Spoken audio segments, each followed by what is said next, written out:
నిర్మల్ జిల్లాలో ఇటీవల కాలంలో మహిళలకు సంబంధించిన గాజుల పండుగ ట్రెండ్గా మారింది.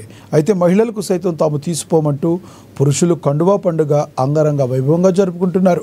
మిత్రులందరూ ఒక్క చోట చేరి కండువాలను మార్చుకొని మందు బాటిళ్లు ఒకరికొకరు ఇచ్చుకొని ఉత్సాహంగా గడిపిన సంఘటన లక్ష్మణచంద మండలం కనకాపూర్ గ్రామంలో చోటు చేసుకుంది.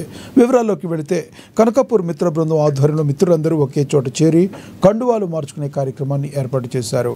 ఈ కార్యక్రమంలో భాగంగానే మామూలు మండలం పోన్కల్, పోతారం, అనంతపేట్ గ్రామాల్లో మహిళలు గాజులు వేసుకుంటూ పురుషులు ఒకరికొకరు కండువాలు మార్చుకొని శుభాకాంక్షలు తెలుపుకున్నారు. అనంతరం విందు భోజనం ఏర్పాటు చేసుకుని ఉల్లాసంగా గడిపారు. తమ మిత్ర బృందం ఎప్పుడూ ఇలాగే ఉండాలని ఆకాంక్షించారు.